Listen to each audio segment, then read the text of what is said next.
Hello नमस्ते प्यारे विद्यार्थियों और मेरे प्यारे दोस्तों, एक बार पुनः आप सभी का स्वागत है me and my two class के अंतर्गत। और ये क्लास है बिल्कुल खास बीए फर्स्ट सेमेस्टर वालों के लिए, यानी फर्स्ट ईयर के लिए फर्स्ट सेमेस्टर। और इसमें हम हिस्ट्री के अंतर्गत पढ़ने वाले हैं नेक्स्ट अनदर इम्पोर्टेंट, क्योंकि इस तरह से आपकी एक सीरीज चल रही है आपके सेमेस्टर की। और उसी के अंतर्गत आज हम समझने वाले हैं दो प्रमुख सभ्यताओं के बारे में जो सिंधु सभ्यता से हड़प्पा सभ्यता जिन्हें कहते हैं उनसे जुड़ी हुई है। तो इनकी सीरीज़ को पढ़ने वाले और जिनको ये समझना है कि सिंधु सभ्यता के जो प्रमुख स्थल हैं जैसे कि हड़प्पा और लोथल, इन हड़प्पा तो वैसे पढ़ा दिया आपने, लोथल और धोलावीरा, इन दोनों सभ्यताओं के बारे में हम शॉर्ट और ब्रीफ में समझने वाले हैं। और जिनको इनके बारे में पूरी डिटेल समझना है उनके लिए खास इंपॉर्टेंट वीडियो है और सेमेस्टर के लिए तो ही इन्वॉल्व है ये वीडियो, ठीक है ना। ये क्लासेज में जो भी बता रहा हूँ वो आपको पढ़ना ही है, इंपॉर्टेंट है, बहुत ही अच्छे तरीके से हम समझेंगे। यहाँ पर दो तरीके से समझेंगे, एक तो बोर्ड से और दूसरा डिजिटल स्क्रीन पर, क्योंकि कुछ चित्र हैं या कुछ फोटोज हैं जिसको मुझे आपको दिखाने भी होंगे, तो इसलिए हम सीधा लाइवली यहाँ पे बताएंगे। देखिए, सबसे पहले मैं आपको यहाँ पर शॉर्ट में थोड़ा इनका इंट्रो कर देता हूँ, इसके बाद हम आपको थोड़ा डिटेल से उसके बारे में बताएंगे। तो पहले बात करते हैं लोथल सभ्यता, ठीक है। ये दोनों जो सभ्यता है मैं आपको शॉर्ट ब्रीफ में बताऊँ, लेकिन दोनों सभ्यता है वो हड़प्पा सभ्यता से संबंधित है, ठीक है ना। धोलावीरा सभ्यता, ठीक है, और जिन्हें सिंधु सभ्यता भी कहते हैं। तो ये दोनों सिंधु सभ्यता से ही जुड़े हुए हैं, इस प्रकार से आप इसके बारे में ध्यान रखते हैं। देखिए, अब शॉर्ट और ब्रीफ में थोड़ा हम समझते हैं कि देखिए जो लोथल सभ्यता है, लोथल सभ्यता, इसमें इसको देखो, अगर वर्ड्स यहाँ पर जो वर्ड है इसके बारे में थोड़ा देखा जाए तो लोथ प्लस थाल, लोथ प्लस क्या लिखा है, मतलब बना हुआ है ये वर्ड, लोथ प्लस थाल बना हुआ, ठीक है। और जिसका मीन्स होता है मृतकों का टीला, मृतकों का टीला, ठीक है, समझ में आ जाएगा। अब यहाँ पर ये आप कहेंगे सर ये तो अपने अपने मोहनजोदड़ो का भी है, बिल्कुल इसकी सिमिलर यहाँ पर बनता है, ठीक है। अब यहाँ पर जो सबसे इंपॉर्टेंट जो खास बात है ना, जिसके लिए लोथल का याद किया जाता बार बार, वो है यहाँ सबसे पुराना बंदरगाह, सबसे पुराना बंदरगाह, जिसे डॉक यार्ड भी कहते हैं। क्या कहते हैं? डॉक यार्ड, ठीक है ना। विश्व का सबसे पुराना डॉक यार्ड जो है वो, और ये जो डॉक यार्ड है वो लगभग अगर बात करें तो 2200 ईसा पूर्व ये डॉक यार्ड जो बना हुआ है यहाँ का सबसे प्रसिद्ध है। और बात करिए लोथल सभ्यता है, ये कौन सी नदी के किनारे हैं? तो ये साबरमती। और अब ये बात करते हैं कि ये जो सभ्यता है इसकी खोज किन्होंने की है? तो इसकी खोज की है SR, शॉर्ट में याद रखिए राव, SR राव ने इनकी खोज की है। और इसकी उपलब्धि देखिए, इसकी उपलब्धि है कि इस सभ्यता को यूनेस्को ने अपने विरासत सूची में शामिल किया है 2014 के अंतर्गत। तो इसकी ये बहुत बड़ी उपलब्धि हो जाती है, ठीक है।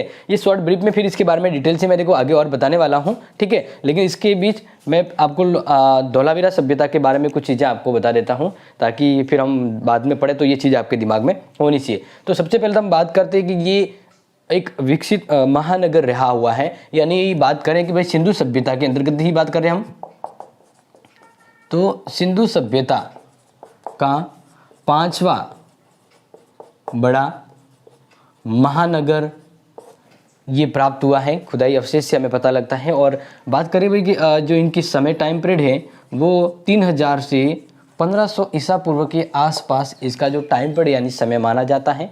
और जैसे कि इसमें यहाँ पे बात करें तो ये जो जैसे कि नदी की तरह, तो ये किस नदी के किनारे अवस्थित था? भोगवा नदी, ठीक है ना, भोगवा नदी के किनारे। अब ये दोनों ही जो सभ्यता है ना वो गुजरात से बिलोंग करती हैं, इसलिए आपको थोड़ा सा इस पर ध्यान रखना है। अब देखिए नेक्स्ट बात करें कि इसकी खोज किसने की?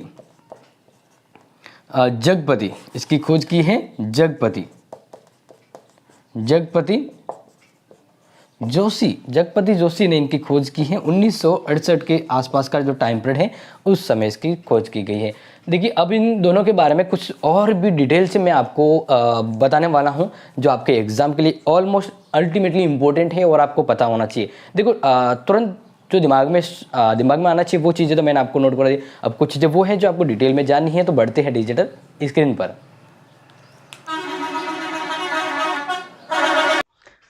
तो बढ़ चुके डिजिटल स्क्रीन पर, और यहाँ पर आपके लिए कुछ इंपॉर्टेंट अपडेट के साथ कुछ और भी स्पेशल मैं आपको बताने वाला हूँ, जिस तरह से मैं आपको यहाँ पे डिजिटल स्क्रीन पे लेके आया हूँ। तो इस प्रकार से देख सकते हैं, ये लोथल सभ्यता का जो क्षेत्र है, यहाँ पर आपको कुछ चीज़ें और ज़्यादा समझ में आ रही होगी, ठीक है।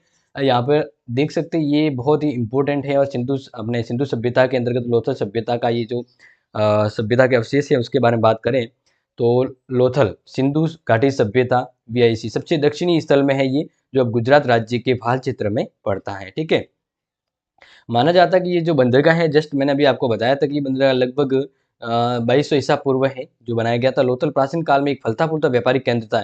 यहाँ से यूनान की जगह मोतियों, रत्नों, गहनों का व्यापार पश्चिमी एशिया तथा अफ्रीका में किया जाता था। गुजरात में लोथ और थाल का संयोजन वर्तों का टीला है। और जस्ट अभी बताया था कि मोहनजोदड़ो का नाम भी सिंधु सभ्यता में यही मिलता है, जो पाकिस्तान में है। दोनों का नाम लगभग अर्थ निकाले तो ये निकलता है। लोथल में दुनिया का सबसे पुराना ज्ञात बंदरगाह है, जो शहर को सिंध के हड़प्पा शहर और सौराष्ट्र प्रायद्वीप के व्यापार मार्गों पर साबरमती नदी के प्राचीन मार्ग से जोड़ता है ये। खोज की बात करें तो भारतीय पुरातात्विकों ने वर्ष 1947 के बाद गुजरात के सौराष्ट्र और हड़प्पा सभ्यता के शहरों की खोज की है। अब इसमें पुरातात्विक आपको जस्ट बताया कि एस आर राव ने या इनकी टीम के द्वारा, जिसने उस समय कई हड़प्पा स्थलों की खोज की थी, उनमें से इस बंदरगाह इस लोथल की भी खोज की थी। तो लोथल में फरवरी 1955 से लेकर 1960 के मध्य खुदाई का कार्य हुआ है। अब बात कीजिए, देखिए लोथल की कुछ सभ्यता मतलब कुछ विशेषताओं की बात करें, तो 4500 ईसा पूर्व महानगर की योजना गणित के रूप में बनाई गई थी। इसे ग्रिड योजना के तौर पे तैयार किया गया था, जिसमें सड़कें समकोण पर मिलती हैं, जब जल निकासी व्यवस्था भी थी। शौचालय और लोटा जैसे जार की खोज से पता चलता है कि कपड़े धोने का हमारा जुनून हड़प्पा सभ्यता से भी जुड़ा हुआ है।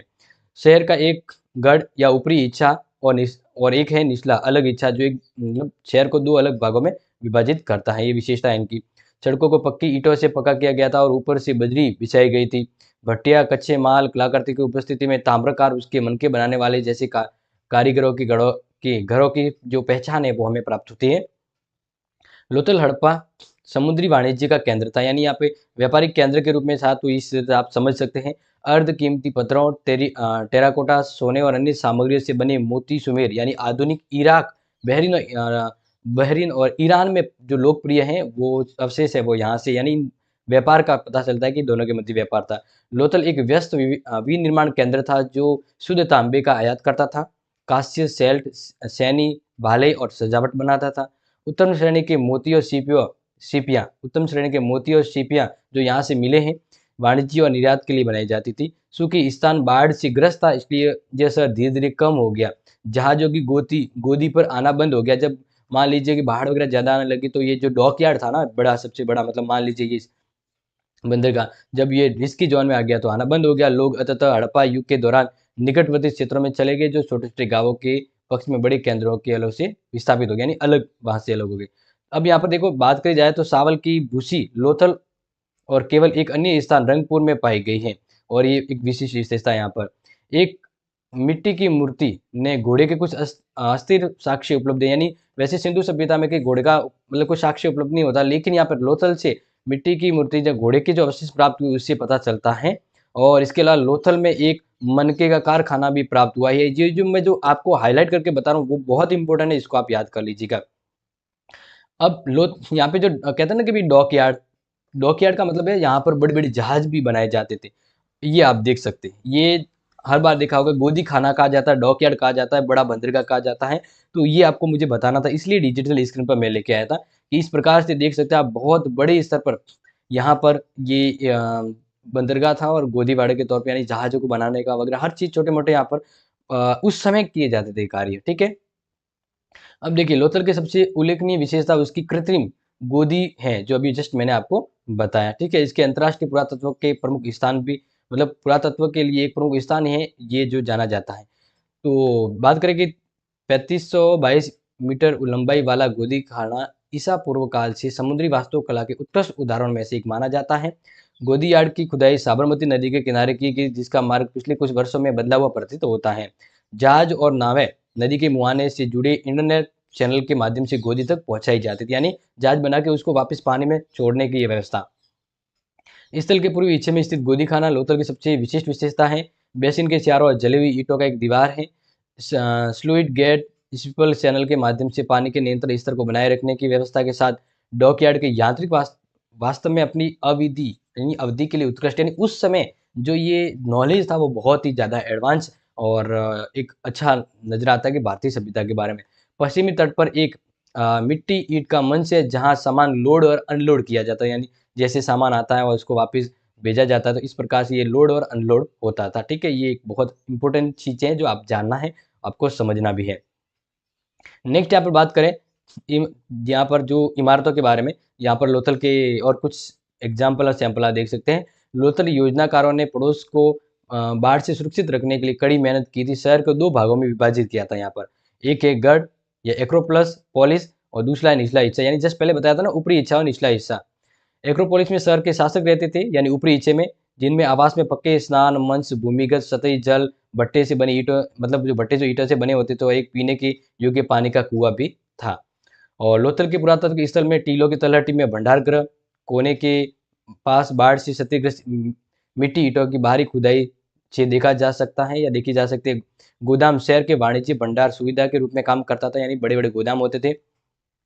एक समय में लगभग 64 क्यूब ब्लॉक रहे होंगे, लेकिन साइट को छोड़ देने से पहले कई बाढ़ों ने उनमें से कुछ को छोड़कर सभी को नष्ट कर दिया था। मतलब बाढ़ की वजह से ये सभ्यता है वो पतन की ओर चली गई थी। इस स्थान पर पुरातात्विकों के द्वारा खोजे गए कई मिट्टी के लेबल इस सिद्धांत का समर्थन करते हैं कि लकड़ी की अधिसंरचना उन उत्पादों को संग्रहित करती थी जो या तो निर्यात या आयात किए जाते थे। ये मुहरें, यानी यहाँ पे जो मुहरें प्राप्त हुई है, तो ये मुहरें जिनमें कुछ साइड संग्रहालय में प्रदर्शित है, यानी यहाँ से कुछ अवशेष है, वो वहाँ पे लोथल के जो एक संग्रहालय वहाँ पर उसको व्यवस्थित रूप में रखा गया है। आगे बात करें, लोथल 3 एकीकृत और रैखिक माप पैमानों में से एक प्रदान करता है। अन्य हड़प्पा और मोहनजोदड़ो में, यानी मापन व्यवस्था यहाँ पर बहुत अच्छी पाई जाती है, देखी गई है इस सभ्यता की। सिंधु संस्कृति में सबसे कम ज्ञात दशमलव विभाजन लोथल से हाथी दांत पैमाने पर पाए गए। और हाथी दांत क्या जो अवशेष है वो आपको यहाँ पर लोथल से मिलेगा। ठीक है, अब लोथल में धर्म और पूजा के बारे में बात कर लेते हैं कि भाई यहाँ पे, तो देखिए लोथल में अग्नि देवता की पूजा करते थे। संभवतः मोहरों पर चित्र सिंह वाले देवता की भी है। और निजी सार्वजनिक अग्नि वेदिकाओं का अस्तित्व यहाँ धार्मिक संस्कार को किए जाने का अवसर मिलता है, यानी जो यहाँ पर अग्नि वेदिकाएं मिलती है, इससे ये पता लगता है। इसकी आध्यात्मिक मान्यता के तौर पर और ही अधिक प्रदर्शित होता है। पशु पूजा भी विशेष स्थान था, लेकिन देवी माँ की पूजा का यहाँ पर अस्तित्व नहीं मिला। अन्य हड़प्पा शहरों में ये विशेष तौर पर है, यानी अलग अलग हड़प्पा के शहरों में अलग अलग धार्मिक व्यवस्थाएं देखी जाती है, जिसको हम कहते हैं धार्मिक बहुलवाद कह सकते हैं। हालांकि ऐसा माना जाता है कि एक समुद्री देवता की पूजा की जाती है, जो शायद व्यापक सिंधु युग की मातृदेवी से संबंधित हो सकती है। अब बात करें लोथल की कलाकृति, तो लोथल तांबा बहुत साफ है। इसमें सिंधु घाटी में तांबे के कारीगरों के द्वारा अक्सर उपयोग किए जाने वाले आर्सेनिक की कमी है। अरब प्रायद्वीप के संभावित स्रोतों से शहर में सीलियाँ पहुंचाई जाती थी, जो तांबे के रूप में यूज होती थी। कच्छ की खाड़ी और काठियावाड़ तट पर उच्च गुणवत्ता वाले शेख सीपों की संख्या के कारण सीपे प्राप्त हुई है ना, तो लोथल सबसे महत्वपूर्ण सीप कार्य का एक अभिकेंद्र हुआ करता था। लोथल से मिट्टी के बर्तनों के 2 नए रूप में पेश किए गए, एक उत्तल कटोरा, यानी जो अवशेष प्राप्त हुए, उत्तल कटोरा स्टैंड हैंडल के साथ या बिना, और चमकते हुए किनारे वाला एक छोटा सा जार जग की तरफ, वो भी प्राप्त हुआ है। दोनों की खोज लाल बर्तन युग में की गई थी। अब आगे बात करते हैं कि लोथल चित्रकारों में कई नई तरह की यथार्थवादी चित्रकला की शुरुआत हुई। पेंटिंग जानवरों को उसके प्राकृतिक आवास में भी दिखते हैं। अब देखिए लोथल के कुछ बात है आपके लिए कि लोथल को 2014 में यूनेस्को ने विरासत सूची में शामिल किया गया था। अस्थायी सूची में इसको लंबित है अभी ये, मतलब अस्थायी, ये ध्यान रखिएगा यहाँ पर ये जो लाइन है। लोथल का उत्खनन सिंधु घाटी सभ्यता का एकमात्र बंदरगाह है, यानी सिंधु घाटी सभ्यता का यही एक ऐसा शहर है जो बंदरगाह के रूप में था। इसके अलावा देखो यहाँ पर ये जो इसका जो विरासत मूल्य दुनिया के अन्य प्राचीन नगर बंदरगाहों के रूप में है, यानी ये अस्तित्व था, इनका व्यापार किन किन से होता रहता था, जैसे जेलहा यानी पेरू, इटाली में ओसिया, रोम का बंदरगाह, कौन सी ट्यूनिस का बंदरगाह, चीन में हैपू का बंदरगाह, मिस्र में कैनोपस, यानी उस समय के जो विभिन्न देशों में सभ्यता संबंधी जो बंदरगाह थे, उससे इनकी सभ्यता से जो बिलोंग है उसके बारे में हम बता रहे हैं कि मिस्र में कैनोपस, ग्लेबर फ्रोनिस की बायोलोस, इजराइल में जाफा, मेटोसियनिया में उर और वियतनाम में होई एन। इन क्षेत्र में उसकी तुलना बालाकोट पाकिस्तान, खिरसा गुजरात के कच्छ और क्वांती यानी राजकोट में अन्य सिंधु बंदरगाह शहरों से की जा सकती है। अब बात करते हैं धोलावीरा, बिल्कुल इंपॉर्टेंट। धोलावीरा, जिस प्रकार से यहाँ पर मैंने कुछ आपको फोटो बताने का प्रयास किया है जिससे आप समझ पाए कि ये धोलावीरा से संबंधित चित्र, यानी वहाँ की इस अवशेष के बारे में जानकारी देते हैं आज भी। तो देखिए धौलावीरा हाल ही में यूनेस्को ने विश्व धरातल टीक प्राप्त करने वाला ये 40वां स्थान बन गया, यानी विश्व विरासत की सूची में भारत में 40वें नंबर पर इसको टैग मिला है। और हड़प्पा युग के इस शहर के पुरातात्विक स्थलों को विरासत सूची में 21 जुलाई 2021 को जोड़ा गया था। यूनेस्को की विश्व विरासत टैग प्राप्त करने में भारत में प्राचीन सिंधु घाटी सभ्यता की ये पहली साइट है, ये ध्यान रखिए, ठीक है। अब बात करते हैं धौलावीरा के अंदर कुछ इंपॉर्टेंट के बारे में, वैसे ये बहुत चीजें वो बताने वाला हूँ। तो देखिए पाकिस्तान में मोहनजोदड़ो, गनेरीवाला, हड़प्पा और भारत के हरियाणा में राखीगढ़ी के बाद धौलावीरा सिंधु घाटी सभ्यता का 5वां बड़ा महानगर है। गुजरात में खादी के शुष्क द्वीप पर हड़प्पा सभ्यता का दक्षिणी केंद्र प्राचीन धौलावीरा स्थित है, यानी अगर आप बात करें तो ये गुजरात से संबंधित है। पुरातात्विक स्थल पर लगभग 3000 से 1500 ईसा पूर्व के बीच कब्जा किया था यहाँ पर, और दक्षिणी पूर्वी एशिया में उस समय की सबसे अच्छी जीवित शहरी बस्तियों में से ये एक है, जिसमें एक गढ़ीवाल शहर और एक कब्रिस्तान शामिल है। यहाँ पर सबसे इंपॉर्टेंट विशेषता ये गढ़ीवाली शहर है, यानी कहने का मतलब ये उस समय के जीवित शहरों में शामिल था। यहाँ पर इस शहर के भाग देखी जाए तो जिसमें एक गढ़ी वाली शहर और एक कब्रिस्तान यहाँ पर प्राप्त हुआ है।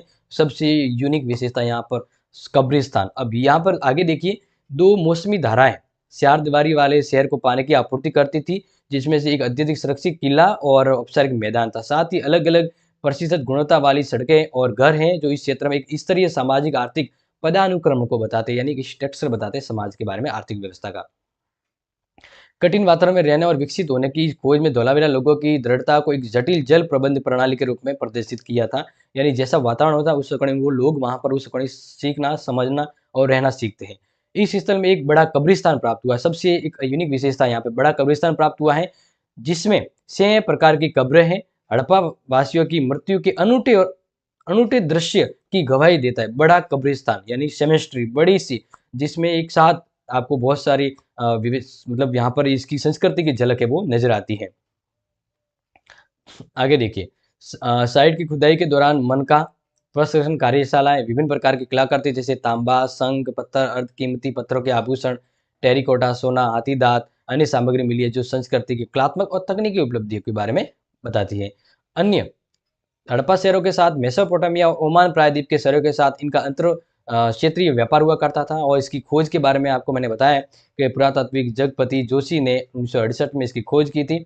और यहाँ पर धौलावीरा के बारे में आप ये देख सकते हैं अवस्थित जो यहाँ पर इनके शमशान से संबंधित है।